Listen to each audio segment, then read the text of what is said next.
What is the topic? Shame. Shame and coming out of hiding. We're laughing already? This is supposed to be serious. This is supposed to be hard stuff. No, there's a liberating quality about coming out of hiding, and that's one of the things I want to be able to share with you. You know, I'm all about embracing the whole gamut of it, the challenge and the joy of coming out into the light, you know. And it's a human journey, but it's also, you know, I think human and spiritual are, I mean, they got to be intertwined. If they're not connected, then we're still perceiving that there's some idealized version of you that's going to emerge out of this and have wings and float up and ascend and float away from the human mess. Maybe that happens when we die. I don't know. What do I know? But maybe then we just get sent right back down, if that's what we really feel like that's the goal of life. It's like, back to school.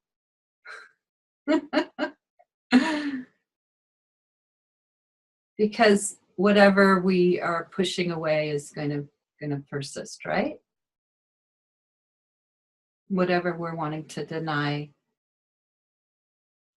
And any ideas that we have that there's a hierarchy here, right? That there's a hierarchy, and that some things are allowed and some things aren't, and some things are welcomed and other things aren't.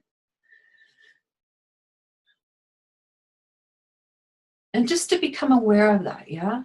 To wake up to these parts of us that are hiding out from ourselves. First, we come out of hiding within ourselves.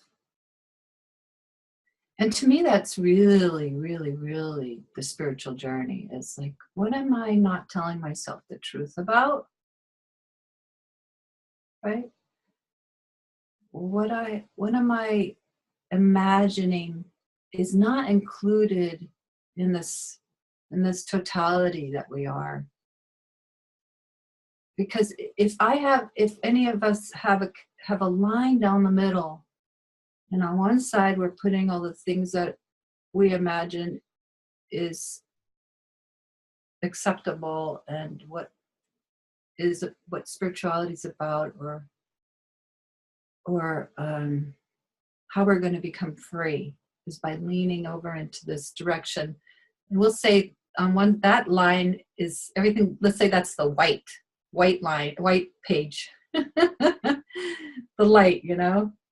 And the other that line that separates it is all the dark, okay? Shades of gray all the way to black, right? And that's our unconscious, and that's our imagining what's not acceptable.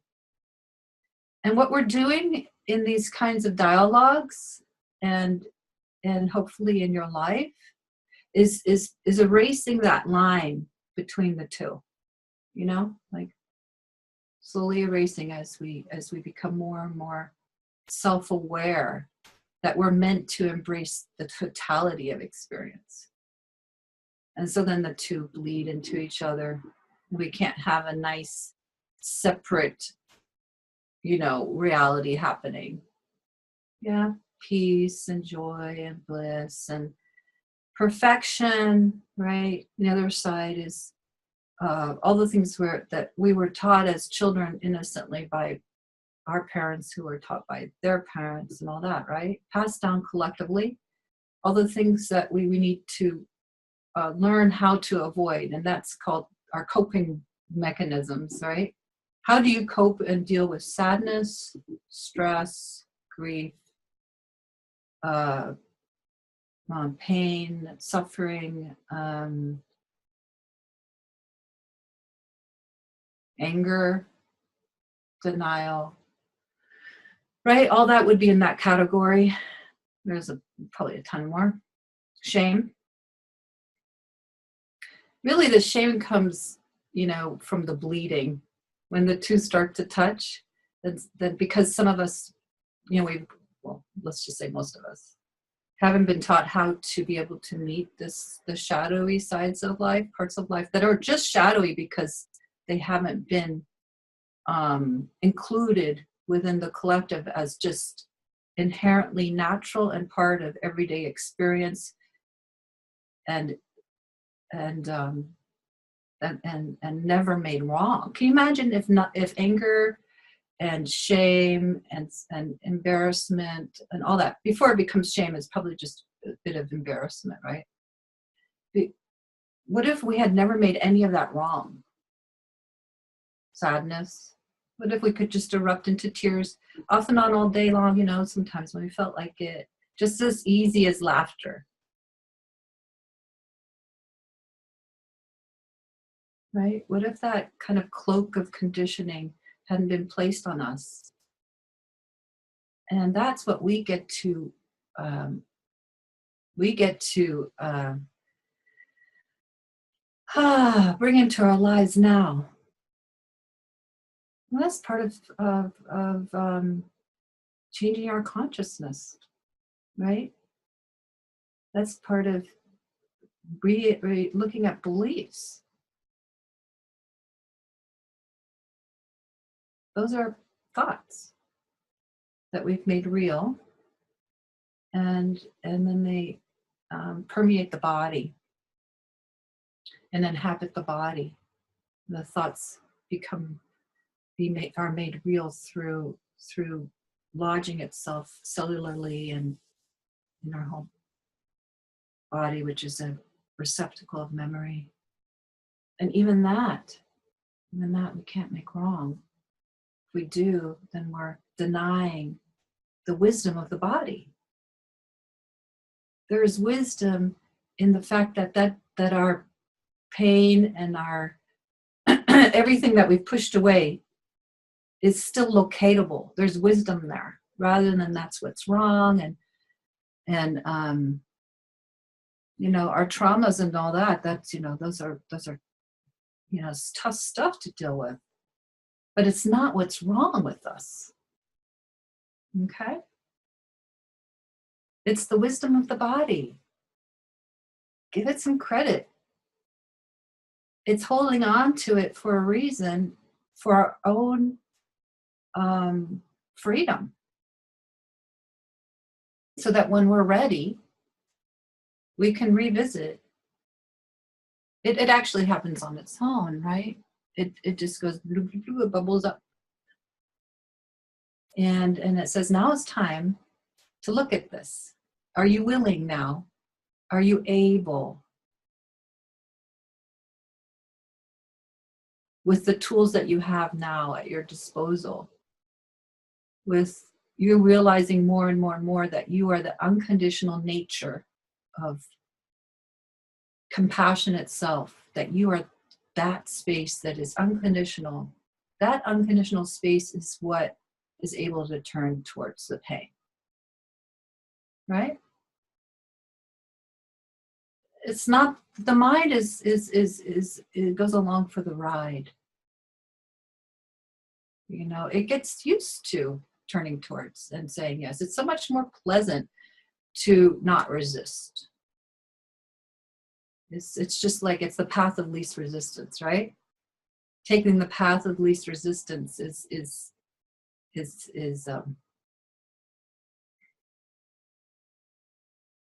well, it's just what is it? Better. Can't come up with something more enlightened than that. Yeah, so it's like that's the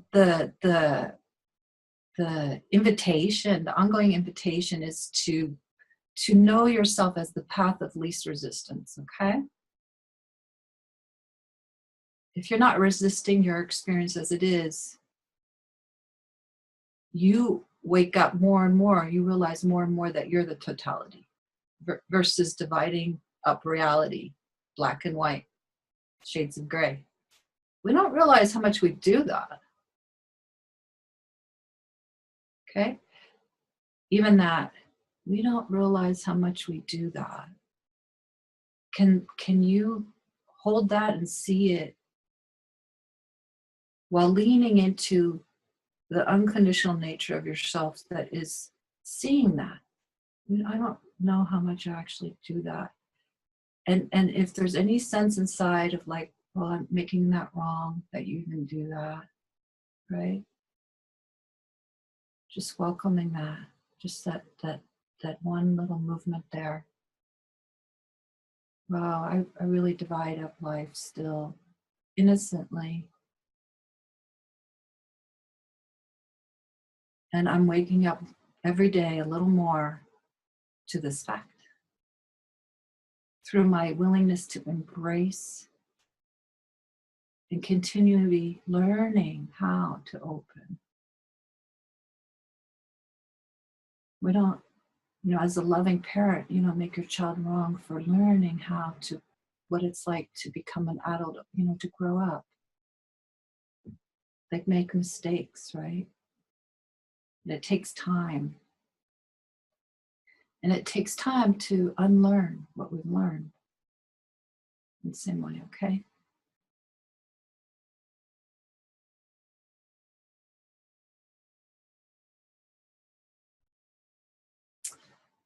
So I wrote down some stuff.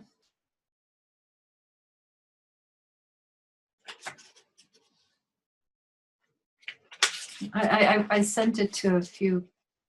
I think one of you at least has sent this to, but I'm going to read it. I think it's really nice. I was busy writing it right before we met because I don't have a printer, so I was like, oh, I hope I can get this done before we actually meet. See, I haven't always been, maybe with my really, really close friends that I felt safe with, but I haven't always been so open and willing to be exposed. I mean, there's still some things, of course, I keep private, and that's appropriate, We're all meant to keep certain things private and to share with in a way that you don't feel like you're, that you're throwing yourself under the bus, because of what someone's response might be or such. But for the most part, we really can come much more out of hiding than we already are, where we're imagining that we're not going to be welcomed as we are, There's something that relaxes in one another when and I'm not talking about, oh, and this happened to me at 5 and blah, blah, blah, and I want to tell you, yeah, okay, that's one way of coming out of hiding, right? But what I'm talking about primarily is like a spontaneous way of being where we're not limiting our self-expression. And it happens, first of all, from within ourselves, where we're making we're making friends with ourselves, with accepting these pieces that we've told ourselves over time are not acceptable, and that the reflection from society gives us those cues too. So first we become more friendly with these things that we've made a line with, right? And put into the not welcome here zone. So first that's where that's our work. And then naturally our self-expression in our everyday lives with one another becomes more naturalized. And it's kind of like the wind, I like to use the metaphor of the wind. We don't make the wind wrong. Sometimes it's blowing really strong, right? And we don't go, damn that wind, or like blaming it. We might say it that way, realizing we really actually have no control over it. But the truth is, the wind is an innocent thing that we don't necessarily judge. Am I right? Yeah. But we don't do that with ourselves, do we? So our natural innocent expressions, the natural state, people talk about our natural naturalized selves becomes more, we enter that domain the more that we are willing to to let expression be, to let expression flow. And then when it does in a natural way, especially if it's non-harming, right? I'm not talking about harmfulness. It seems like when we are really welcoming and open to one another. I mean, I don't feel necessarily judged by you all right now. And if judgment arises, I can sometimes see it. Not, let me look carefully. Do I see judgment? No. No, but like, you know, like if I'm talking to someone, I could see little flutterings of, you know, because we're human and we can't help it. We perceive through our own lens. However open we are is how we perceive one another, right? If I see it, it's like it just passes through the filter of self, you know, just goes shh. Like, oh, there's a little bit of a stuck place there. And there's no judgment in return. It's just like, oh, like there's, or if there's judgment, it's more like an openness towards the judgment. Everything is okay, to the most part, right? Okay, so this little thing that I saw a quote somewhere. It's like a little tiny story. Okay, and everybody can hear me okay, right? Yay. Okay. After moving into a cave high in the Himalayas and setting up his meditation cushion, the renowned Tibetan yogi Milarepa discovered that the cave was inhabited by a company of noisy, mischievous demons.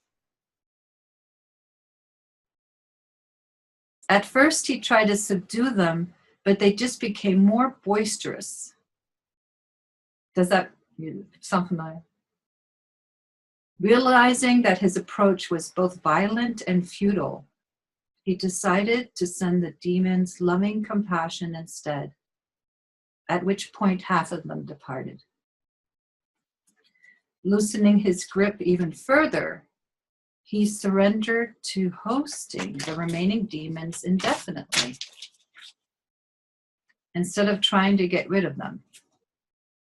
And he invited them to stay as long as they lived, as they liked. Well, same thing. All but one particularly mean and ferocious demon left. Finally, Milarepa gave up every attempt to control his situation. And with utmost loving compassion, he placed his head in the demon's mouth as an offering. The demon vanished and never returned. Now, this is like our own journey of how we deepen in the understanding of relaxing our resistance, our futile attempt to resist. So first of all, he was willing to go into a cave, and which is like inquiry, right? Looking, going inside. You don't have to go into a cave, literally, but going inside and looking is going into a cave. And when we go inside, what's one of the first things we discover is how noisy it is inside. Right? It's like, oh shit, this is what I've been running away from. And what's the first thing we try to do? We try to subdue it by controlling. Like, I'm going to impose my will on my inner sanctum. And it's really innocent. All this is innocent, right? And we take up practices. And a lot of the times the practices are ways to subdue the noise. And, you know, there's progression here. There's nothing wrong with practices. But like breathing techniques, mantras, one-pointedness, you know, I've done all that stuff. And it had its effect and power. But it slowly led me to realize I didn't need to hold on so tightly. We don't need to control. We don't need to continually control. It's a step. But it doesn't really make the noise go away, does it? It subdues it, but it's not really about embracing experience. But we don't know at that time yet that we're meant to embrace, right? That's just kind of, this is a development. Yeah, so he realized his approach was both violent and futile. Yeah, control is kind of violent, huh? And futile. So he decided another technique. He decided to send them loving compassion instead. Who has tried that? I have. It's also, you know, there's a Buddhist metta, you know, metta loving meditation. You smile at everything and you send it loving compassion. All this is a progression. I'm not making fun of any of this. I hope you know that. It's just like learning a language. We have to learn the grammar and blah, blah, blah before we're fluent enough to not think anymore, right? So maybe you've done some of these, maybe not. It's just, we're all different that way. And half of them departed. So it worked. It worked a bit, you know, maybe that's why we keep trying certain things, because it sort of works. If it doesn't work all the way, and then we come back to the drawing board and go, what am I doing wrong? Why isn't it working all the way? Shim, shim, shame, blah, blah, blah, right? Whatever's left. Loosening his grip even further, he surrendered to hosting the remaining demons indefinitely. Oh, I give up. And he invited them to stay as long as they liked. That's a very advanced thing, right? I give up. And that's something that can take a really long time. I mean, I'm still giving up. Every day. I give up. I give up that you know, even coming on today, not that it was just some tension, but it's all fine. Like when you welcome it and open to it, when there's openness to it, say, the tension can be there. It informs you. It teaches you something. And that's willingness to have it be there is a giving up. The willingness to have anger be there, shame be there, sadness be there, is a giving up of control. And that is, you know, the main teaching. But he goes one step further. And he says, all but one left. You know, and says, that technique is not going to take you all the way home. It's like, oops, I've created a technique. You know? We got it at the end that, you know, when you meet the Buddha, what is it? You're supposed to run over him or something, kill him? Yeah, so there's the final technique. You don't know we have a technique until we get, you know, we come to the end of it, right? It works. It works until it doesn't work anymore. And we just kind of give up, we give up, and we go, oh my God, this one last ferocious demon is not leaving. And we even give up to that. Like, oh, this one is just not leaving. It's disturbing my peace. This one ferocious demon is still disturbing my peace. I feel like I'm doing everything right. But there's still sadness here. And there's still this feeling of a little trace amount of separation. What am I doing wrong? What's going on here? Help! Sometimes we said that point. It's, you know, and it's like, but there's enough surrender there to know that there's nothing you can do.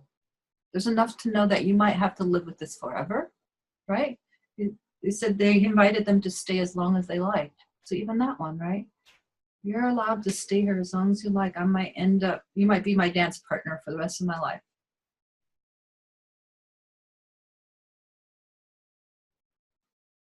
But does that sound familiar to any of you? And so what does he do? He places his head in the demon's mouth as an offering.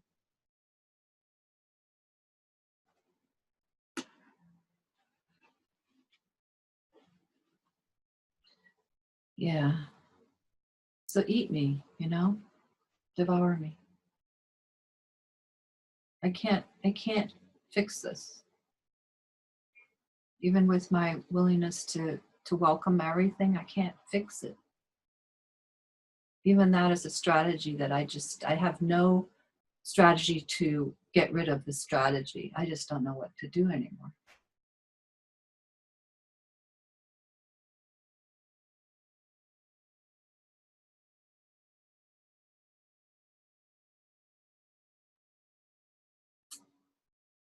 You get the feeling of it. I can feel it in this room that we share.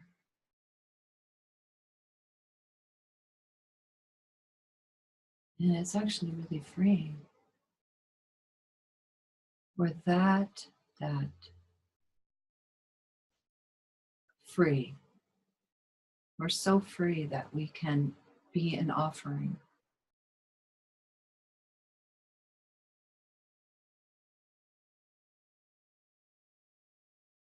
And it enters the unknown, right? I don't know how to do this.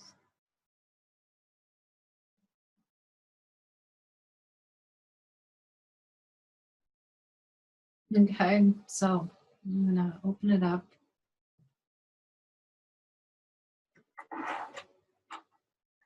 And you know, and all of this, of course, is touching on our subject matter, right? Coming out of hiding. All those, if you were in a cave, if you were Milarepa in a cave, it's just a parable for ourselves, right? It's an archetype. We are Milarepa, right? And we're all going through this journey of looking at ourselves and wanting to lessen our pain. That's what drives it.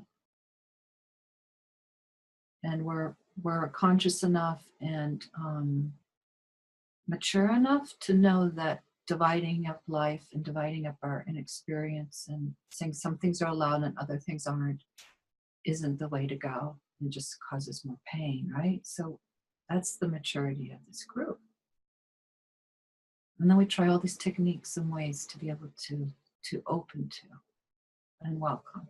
And it's just such a relief to be able to hear from one another and from certain spiritual teacher types that this is the way to go. This is the way to go. There are other spiritual teacher types that will tell you differently, right? I mean, truly, someone's that are very revered, that say that's the garbage can. Going into the garbage can. That garbage is you. That's us. Don't put it out the back into the alley and just have a garbage truck come and take it and dump it somewhere and it doesn't exist anymore. You don't see it. It don't exist. No, our world is filled up with garbage. We're in trouble. It's not working, right? You know. Do you remember in Sesame Street, what was that one creature that would go in the garbage and he would come up, he was, and he was in the garbage? Maybe he knew something. He made it his home. He made the garbage his home. Was it Blue Elmo? It's funny. He was one of those creep guys.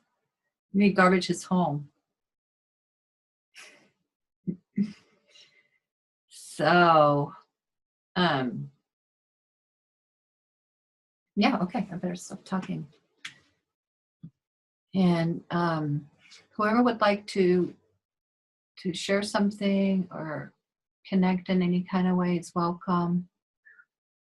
And just unmute yourself or raise your hand if you would like help with unmuting yourself. And first, just kind of go like this, me, and so we can see if if someone else is also wanting, we can figure it out. So I just want to welcome you all again.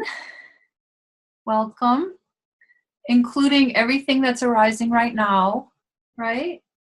And I just want to say something really quick, about shame, just to include that, so that if that's the main reason you're here today, bringing that in a thread of how to connect it all, I think it already does. But coming out of hiding is the medicine that relieves shame, right?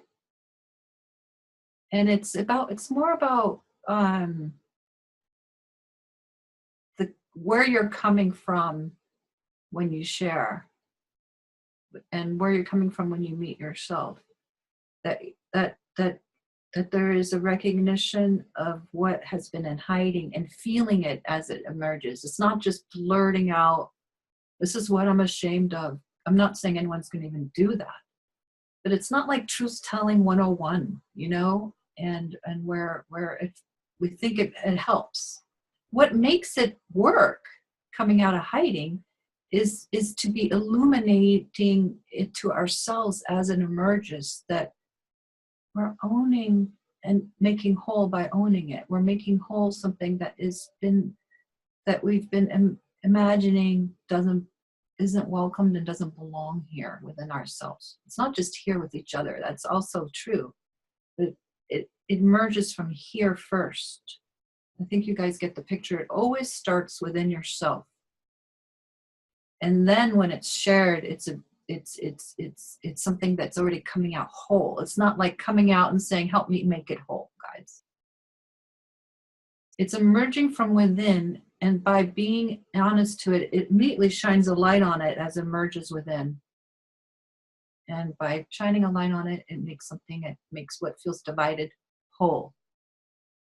And then we're speaking, even if it's a little raw, we're speaking from a place that's already willing to do the work. We're not trying to make each other do the work. Do you understand? It's taking ownership, self-ownership. And it's welcome. You're welcome here. Okay? Right now, if you can, please take a moment to just feel into yourself. And take a nice breath if you want.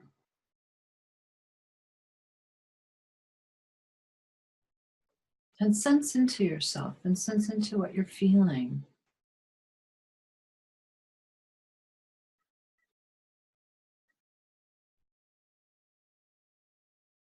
And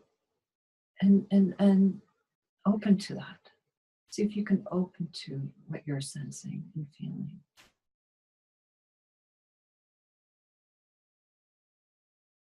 Just welcome it. Welcome it. Say you're welcome here. It's all welcome. I'm welcome just as I am. Everything's welcome just as it is right now. Just right now.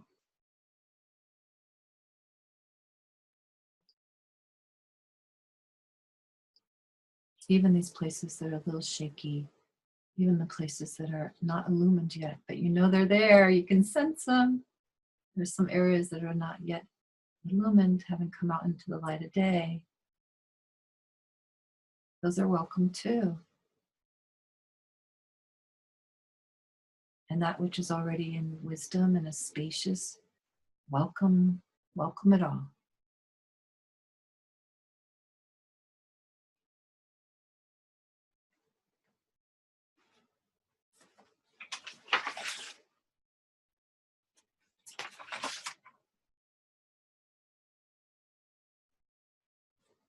So I wrote something down earlier, just one sentence. It said, being undefended is its own defense.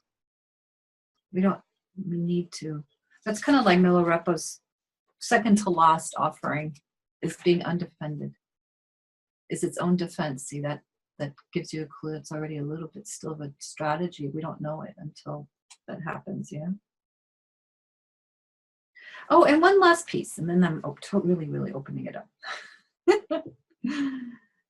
Yeah, I put this on my Facebook page. I really like Joanna Macy. If you don't know her, she's a wonderful writer in her 80s now. And she's a Buddhist, open-hearted, amazing open-hearted person. And she wrote World as Lover, World as Self. It's at least 20 years old. It's really worth reading. So she said, we are suffering with our world. Don't be afraid of your heart breaking open. The heart that breaks open can hold the whole universe. It's that big.